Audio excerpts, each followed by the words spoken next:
India की pre independence history में अगर सबसे कंट्रोवर्शियल व्यक्ति कोई हैं तो वो हैं Mahatma Gandhi. I regard myself as a soldier, though a soldier of peace. जहां देश का एक बड़ा फैक्शन उन्हें फादर ऑफ नेशन कह के एड्रेस करता है, वहीं एक दूसरा फैक्शन ऐसा भी है जो गांधी जी को महात्मा कहने पे भी क्वेश्चंस रेज करता है। I know the value of discipline and truth. A statement of this description. लेकिन वो बुक गांधी जी के उन सेक्स एक्सपेरिमेंट्स के बारे में बात नहीं करती जिसमें वो लड़कियों के साथ न्यूड सोया करते थे, और ना ही उन बुक्स में गांधी जी के रेसिज्म के ऊपर क्या विचार थे उसका कोई जिक्र है। आज हम गांधी जी की एक ऐसी साइड आपके सामने रखेंगे जिसके बारे में शायद ही कभी किसी ने बात की होगी। गांधी जी 1869 में ब्रिटिश रूल्ड इंडिया गुजरात के स्टेट पोरबंदर में ही बॉर्न हुए थे, लेकिन अपने लॉ की पढ़ाई को लेकर वो 1888 में लंदन चले गए, जहां से वो 1891 में वापस इंडिया आए। वापस भारत आने के बाद 2 साल तक उन्होंने खुद को बॉम्बे में लीगल प्रोफेशन में एस्टेब्लिश करने की कोशिश करी, लेकिन उन्होंने रियलाइज किया कि इंडियन लॉ को लेकर उनकी नॉलेज अभी कम है और वो कॉन्फिडेंट नहीं है, क्योंकि जब एक क्लाइंट ने उनको माइनर केस के लिए हायर किया तो वो मजिस्ट्रेट के सामने एक वर्ड भी नहीं बोल पाए थे। तो उन्होंने उस दिन डिसाइड कर लिया कि अब वो बैरिस्टर नहीं बनेंगे। 2 साल तक ट्राई करने के बाद वो पोरबंदर वापस आ गए, लेकिन उन्हें साउथ अफ्रीका में बेस्ड एक इंडियन बिजनेस फर्म ने जॉब ऑफर की, जिसमें उन्हें 105 पाउंड की फीस पर 1 साल तक साउथ अफ्रीका में रहकर काम करना था। 1893 में गांधी जी ने साउथ अफ्रीका पहुंचते ही काम शुरू कर दिया, और उसी साल साउथ अफ्रीका में वो ट्रेन के फर्स्ट क्लास कंपार्टमेंट में ट्रैवल कर रहे थे। तभी एक व्हाइट पैसेंजर आया और उसने एक व्हाइट रेलवे ऑफिशियल को समन किया और गांधी जी को फर्स्ट क्लास कंपार्टमेंट से उतारने के लिए कहा, क्योंकि उस वक्त भले ही आपके पास टिकट हो, लेकिन नॉन व्हाइट लोग फर्स्ट क्लास में ट्रैवल नहीं कर सकते थे। और जब गांधी जी ने रेजिस्ट किया तो व्हाइट पुलिस ऑफिसर ने उन्हें ट्रेन से बाहर प्लेटफॉर्म पर फेंक दिया। ये फर्स्ट टाइम था जब गांधी जी ने रेशियल डिस्क्रिमिनेशन का सामना किया। लेकिन गांधी जी के साथ जब ये सब हुआ तो उन्होंने साउथ अफ्रीका के व्हाइट रेसिस्ट लोगों को ये दिखाने की कोशिश की कि इंडियंस एक एंशिएंट सिविलाइजेशन से बिलोंग करते हैं, जो केस अफ्रीकन्स के साथ नहीं है। गांधी जी ने साउथ अफ्रीकन्स को काफिर भी कहना शुरू कर दिया था। काफिर उस समय एक ऑफेंसिव वर्ड नहीं हुआ करता था, लेकिन जब एजुकेटेड अफ्रीकन्स ने इलिटरेट अफ्रीकन्स को काफिर कहना शुरू किया तो ये एक डेरोगेटरी टर्म बन गया। साउथ अफ्रीका में गांधी जी का मानना था कि व्हाइट लोगों को वहां डोमिनेटिंग ग्रुप होना चाहिए, क्योंकि ब्लैक अफ्रीकन्स वहां प्रॉब्लम्स क्रिएट करते हैं और वो जानवरों की तरह रहते हैं। उनका मानना ये था कि यूरोपियंस सबसे ज्यादा सिविलाइज्ड लोग हैं और वहीं पर अफ्रीकन्स अनसिविलाइज्ड। इसीलिए उन्होंने 1904 में एक अफ्रीकन हेल्थ ऑफिसर को लेटर लिखकर कहा था कि कूलिस्लम नाम की लोकेशन से डर्टी अफ्रीकन्स को निकाला जाए, क्योंकि इंडियंस और अफ्रीकन्स वहां साथ में रहते थे। सन 1900 तक भी रेस को लेकर गांधी जी के विचार काफी ज्यादा एक्सट्रीम थे, और यही बात हिस्टोरियन रामचंद्र गुहा ने भी कही थी। और कास्टिज्म पर गांधी जी के व्यूज को लेकर भी उन्हें क्रिटिसाइज किया जाता है। 2018 के जयपुर लिटरेचर फेस्टिवल में Indian American writer Sujata Gilda ने कहा कि गांधी एक कास्टिस्ट और रेसिस्ट व्यक्ति थे। वो खुद इंडियन कास्ट सिस्टम को प्रिजर्व करना चाहते थे और उन्होंने अपनी पूरी लाइफ सिर्फ दलित्स को अच्छी बातें करके रखा, क्योंकि वो मुस्लिम के अगेंस्ट एक यूनाइटेड हिंदू मेजोरिटी चाहते थे। साथ ही में कुछ लॉ स्कॉलर्स का ये कहना है कि गांधी कास्ट सिस्टम को खत्म करने की बात जरूर करते थे, लेकिन उसके लिए उनके एक्शंस बहुत ही लिमिटेड थे। उन्होंने वर्ण सिस्टम के अगेंस्ट कभी भी कुछ नहीं बोला।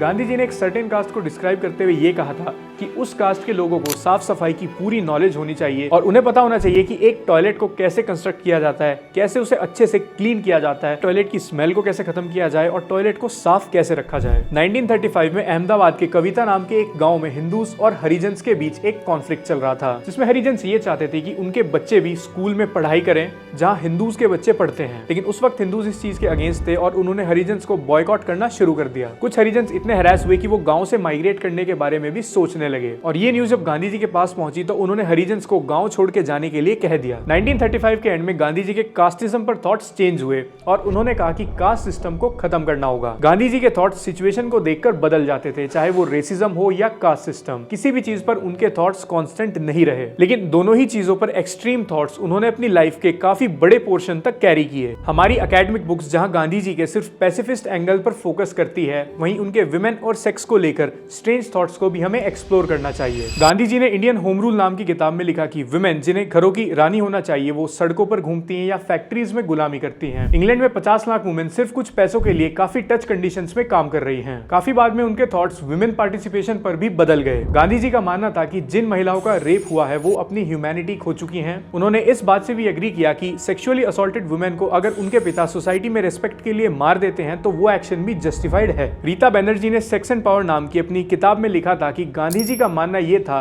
कि लड़कियों को पीरियड्स इसलिए आते हैं क्योंकि उनकी सेक्सुअल डिजायर्स उनकी आत्मा को डैमेज कर देती हैं। मिस बनर्जी ने ही अपने ब्लॉग में कहा था कि गांधी जी के सेक्स को लेकर एक्सपेरिमेंट बहुत अच्छा एग्जाम्पल है कि कैसे एक व्यक्ति अपनी पावर और पोजीशन का यूज करता है उन लोगों को मैनिपुलेट और सेक्सुअली एक्सप्लॉइट करने के लिए जिन्हें वो डायरेक्टली कंट्रोल कर सकता हो। गांधी जी ने अपनी सेक्स लाइफ को लेकर भी काफी एक्सपेरिमेंट्स किए। वो सिर्फ 13 साल के थे जब कस्तूरबा से उनकी शादी हो गई थी और सिर्फ 18 की एज में वो एक पेरेंट बन गए और हरिलाल गांधी का जन्म हुआ। लेकिन उसके बाद उनकी लाइफ में काफी अप्स एंड डाउन्स आए। वो साउथ अफ्रीका चले गए और गांधी जी ने अपनी ऑटोबायोग्राफी में लिखा कि मैं अपनी अनपढ़ वाइफ को पढ़ाना तो चाहता था पर मुझे मेरे और उसके लस्टफुल लव के बीच पढ़ाने का कभी टाइम ही नहीं मिला। उन्होंने अपनी ऑटोबायोग्राफी में लिखा कि मेरे पिताजी जब बीमार थे तब मेरे हाथ उनकी मसाज में बिजी रहते थे लेकिन मेरे दिमाग में सिर्फ बेडरूम चलता रहता था। उन्होंने लिखा कि रात के 10:30 या 11 बजे थे और मैं पिताजी को मसाज कर रहा था। तभी मेरे अंकल ने कहा कि तुम्हें आराम कर लेना चाहिए। मैं झट से पिताजी को छोड़कर सीधा अपने बेडरूम में चला गया जहां मेरी वाइफ सो चुकी थी। मैं उसे जगा ही रहा था तभी नौकर ने डोर नॉक किया और कहा कि पिताजी की हालत बहुत गंभीर है। जब मैंने उससे पूछा तो उसने बताया कि पिताजी अब इस दुनिया में नहीं रहे। लस्ट के कारण कुछ अंतिम पलों में पिताजी के साथ ना रह पाने का रिग्रेट मैं आज भी करता हूँ। ये खुद गांधी जी के ही शब्द थे। गांधी जी ने इंडिया में एक्सपेरिमेंट्स विद सेलिबेसी यानी ब्रह्मचार्य के साथ एक्सपेरिमेंट्स भी किए। जब वो साउथ अफ्रीका में थे तो 38 की एज में उन्होंने ब्रह्मचार्य को अडॉप्ट किया और जब उन्होंने इस बात के बारे में अपनी वाइफ को बताया तो वो भी रेडी थी। अब गांधी जी के सेक्स को लेकर ओपिनियंस चेंज होने लगे। 1907 में उन्होंने इंडियन ओपिनियन में लिखा कि हर थॉटफुल इंडियन की जिम्मेदारी होनी चाहिए कि वो शादी ना करे और अगर उसे मजबूरी में करने भी पड़े तो वो अपनी वाइफ के साथ सेक्सुअल रिलेशनशिप्स ना रखे। गांधी जी का मानना था कि सेक्सुअल रिलेशनशिप सिर्फ बच्चे पैदा करने के लिए बनाने चाहिए और उसके अलावा उन्हें अवॉइड करना चाहिए। उसके बाद गांधी जी ने अपने आश्रम में सेक्स एक्सपेरिमेंट्स शुरू किए। उनके आश्रम में मेल्स और फीमेल्स को अलग अलग रखा जाता था लेकिन वो अपने आश्रम में अपने यंग फॉलोअर्स को एक साथ सोने और नहाने के लिए एनकरेज करते थे लेकिन उन्हें चैस्टिटी को मेंटेन करना होता था। चैस्टिटी मेंटेन करने का मतलब है to remain sexually pure. Gandhi ji के आश्रम में मैरिड कपल का एक साथ सोना और रहना भी बैन हुआ करता था। वहां एक रूल था कि जब भी मन सेक्सुअल डिजायर्स फील करे तो वो एक कोल्ड बाथ लें ताकि डिजायर्स को सप्रेस किया जा सके। लेकिन उनके आश्रम में खुद गांधी जी के लिए रूल्स अलग थे।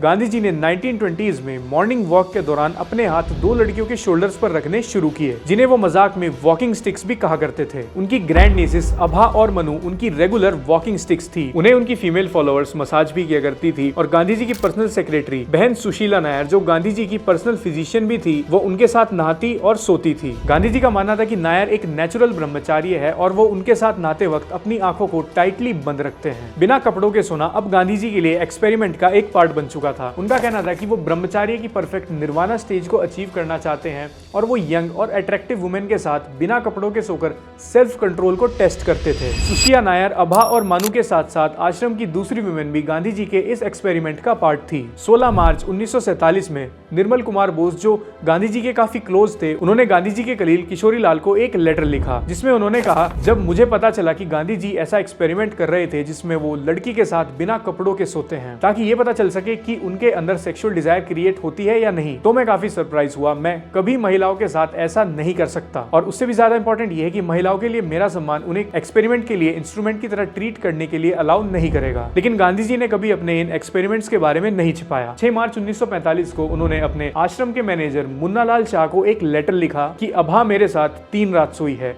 कंचन 1 रात और वीना का मेरे साथ सोना एक एक्सीडेंट कह सकते हैं। उन्होंने लिखा कि अभा और कंचन ने मुझे बताया कि वीना का ब्रह्मचार्य को फॉलो करने का कोई इंटेंशन नहीं था। उसने मेरे सामने कपड़े सिर्फ इसलिए उतारे क्योंकि उसे डर था कि कहीं मैं हर्ट ना हो जाऊं। अब यहाँ जिस कंचन की गांधी जी बात कर रहे थे वो आश्रम मैनेजर मुन्ना लाल की वाइफ थी और अभा बहन गांधी जी की ग्रैंड नेफ्यू। गांधी जी ने अपने सगे भतीजे जय शुक्लाल को एक लेटर लिखा कि वो अपने सबसे यंगेस्ट बेटी मनु को नोआखली में बुलाना चाहते हैं क्योंकि उस समय वो वहीं पर थे। मनु बहन उस समय 19 साल की थी और रिश्ते में गांधी जी की पोती लगती थी। गांधी जी 19 साल की मनु के साथ भी अपने इन एक्सपेरिमेंट्स के लिए सोते थे। मनु बहन साथ में डायरीज भी लिखती थी और इंडिया टुडे ने जब उन कुछ डायरीज को एग्जामिन किया तो उन्हें पता चला कि मनु गांधी जी को मां की तरह मानती थी। मनु ने अपनी डायरी में लिखा कि गांधी जी मुझे अपने ब्रह्मचार्य के एक्सपेरिमेंट्स के थ्रू एक प्रेशियस एजुकेशन दे रहे थे जो उनकी महायज्ञ का हिस्सा है। महात्मा गांधी के सेक्रेटरी प्यारेलाल ने उनकी बायोग्राफी की 3 वॉल्यूम्स लिखी थी और उसी में प्यारेलाल ने लिखा था कि गांधी जी ने मनु के लिए सब कुछ किया वो उसके खाने, एजुकेशन, रेस्ट और यहाँ तक कि स्लीप को भी सुपरवाइज करते थे। क्लोज सुपरविजन के लिए उन्होंने मनु को अपने साथ ही अपने बेड पर सुलाना स्टार्ट किया और प्यारेलाल ने लिखा कि एक मासूम लड़की को अपनी माँ के साथ सोने में कैसी शर्मिंदगी होगी, क्योंकि मनु गांधी जी को अपनी माँ की तरह मानती थी। अब गांधी जी के इन एक्सपेरिमेंट से आश्रम के लोग तो गुस्सा थे ही, लेकिन साथ ही में 25 जनवरी 1947 को सरदार पटेल ने भी गांधी जी को एक लेटर लिखा, जिसमें उन्होंने गांधी जी को कहा कि आपने हमें जंगल की आग में फेंक दिया है और मेरी समझ में नहीं आ रहा कि आपने इन एक्सपेरिमेंट्स को दोबारा से शुरू करने के बारे में सोचा ही क्यों। आखिरी बार हमारी बात से मुझे ऐसा लगा था कि ये चैप्टर अब खत्म हो चुका है, आपको हमारे अगले डिसीजन तक इस एक्सपेरिमेंट को सस्पेंड कर देना चाहिए। मैं आपसे इतने बड़े ब्लंडर की उम्मीद नहीं कर सकता। गांधी जी ने अपने इन एक्सपेरिमेंट्स को जब जारी रखा तो 1947 में ही 21 दिन बाद 16 फरवरी को फिर से सरदार पटेल ने गांधी जी को एक लेटर लिखा, जिसमें उन्होंने गांधी जी को कहा कि आपकी जिद का कोई एंड नहीं है, आपने हमें मुसीबत में धकेल दिया है और आप हमारी मुश्किलों को माप नहीं पाएंगे, भले ही हम पर दया करने के लिए, लेकिन आप अपने इन एक्सपेरिमेंट्स को छोड़ दीजिए। ऐसे एक्सपेरिमेंट को पब्लिक करना दुनिया के लिए बेनिफिशियल नहीं होगा और आप धर्म के बजाय लोगों को विधर्म के रास्ते पर धकेल रहे हैं। गांधी जी की नॉन वायलेंस फिलॉसफी से जहां कुछ लोग बहुत इंप्रेस्ड और इन्फ्लुएंस्ड थे, वहीं कुछ लोग इसे इंडियन इंडिपेंडेंस स्ट्रगल के लिए इररेलेवेंट भी मानते थे। सुभाष चंद्र बोस जैसे ग्रेट फ्रीडम फाइटर्स का गांधी फैक्शन से अलग होने का मेन रीजन भी यही था। Former Indian army general GD Bakshi ने एक बुक पब्लिश की थी जिसका टाइटल था Bose and Indian samurai, Netaji and the INA. अपनी इस किताब में जनरल बख्शी ने British prime minister Richard Clement Attlee और बंगाल के गवर्नर जस्टिस पीवी चक्रवर्ती की एक कन्वर्सेशन को कोट किया था। 1956 में ब्रिटिश प्राइम मिनिस्टर क्लेमेंट एटली भारत आए थे और बंगाल के कोलकाता में रुके थे। मिस्टर एटली वही ब्रिटिश पीएम थे जिन्होंने इंडिया को इंडिपेंडेंस ग्रांट की थी और पीवी चक्रवर्ती उस समय कलकत्ता हाई कोर्ट के चीफ जस्टिस थे और एक्टिंग गवर्नर भी थे। उन्होंने आरसी मजुमदार की बुक हिस्ट्री ऑफ बंगाल के पब्लिशर को लेटर लिखा, जिसमें उन्होंने बताया कि जब मैं एक्टिंग गवर्नर था तब लॉर्ड एटली जिन्होंने इंडिया को इंडिपेंडेंस दी थी, वो कलकत्ता के गवर्नर्स प्लेस में 2 दिन के लिए रुके थे। उस समय मैंने उनके साथ एक डिस्कशन किया था जिसमें मैंने उनसे उन रीजंस के बारे में बात की जिसकी वजह से ब्रिटिशर्स ने भारत को छोड़ा था। गवर्नर जस्टिस चक्रवर्ती ने लिखा कि मैंने उनसे डायरेक्ट सवाल किया कि गांधी जी का क्विट मूवमेंट काफी स्लो हो चुका था और 1947 में कोई ऐसी सिचुएशन भी नहीं थी कि जिसकी वजह से ब्रिटिशर्स को इंडिया छोड़ना पड़े, फिर क्यों ब्रिटिशर्स इंडिया से चले गए। उनके क्वेश्चन का रिप्लाई करते हुए ब्रिटिश के प्राइम मिनिस्टर ने कई रीजंस गिनाए और उन सब में प्रिंसिपल रीजन था नेताजी सुभाष चंद्र बोस की मिलिट्री एक्टिविटीज और 1946 का royal Indian navy revolt. British PM ने कहा कि इस रिवोल्ट के कारण मिलिट्री की वफादारी